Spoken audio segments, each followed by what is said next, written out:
আসসালামু আলাইকুম বন্ধুরা। আজকে আমি মিষ্টি কুমড়া দিয়ে মাছ দিয়ে রসটসা করমু। আপনারা শুরু থেকে শেষ পর্যন্ত দেখবেন তাহলেই বুঝা পারবেন কেমনে আমি রসটসা করি। তো ১ম এ আমি পেঁয়াজ কুচি আর রসুন কুচি লিয়া লিছি। লিয়া কড়াইয়ের মধ্যে দিয়ে সয়াবিনের তেল দিয়ে তারপরে লাইড়া তারপরে জিরা ফোড়ন দিনু। জিরা ফোড়ন দিয়ে এগুলা ভালো করে লাইড়া লিমু। আর আপনারা যারা আমার ভিডিও দেখবেন প্লিজ আমার চ্যানেলটা সাবস্ক্রাইব করে দিবেন। তারপরে দিয়া দিনু আদা, জিরা, রসুন পিষা দিয়া তারপরে এনা পানি দিয়া দিনু। পানি দেয়া এবার পরিমাণ মতো লবণ দিয়া দিমু। তারপরে দিমু ঝালের গুঁড়া দিয়া তারপরে দিয়া দিমু হলদির গুঁড়া। হলদির গুঁড়া দিয়ে তারপরে দিমু ধনের গুঁড়া, ধনের গুঁড়া দিয়ে তারপরে দিয়া দিমু ২ টা তেজপাতা। দিয়ে এবার মসলাটা লাইড়া দেনা কষাইলে তারপরে মাছগুলা দিয়া দিমু।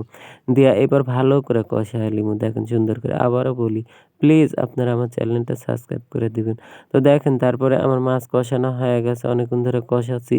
তো অনেকে ভাজা রান্ধে, আমি অনেক সময় কষায় রান্ধি। তো আজকে কষায় রান্নু। তো মাছগুলা এবার আমি তুলে লিমু ঝোলের মধ্যে দিয়ে তুলে লিয়ে তারপরে সেই মিষ্টি কুমড়া দিয়া দিমু। আগে থাক উঠে থুয়ে দিছিলাম। মিষ্টি কুমড়া দিয়ে এগুলা ভালো করে আনচাইল হওয়া লাগবে দেখেন।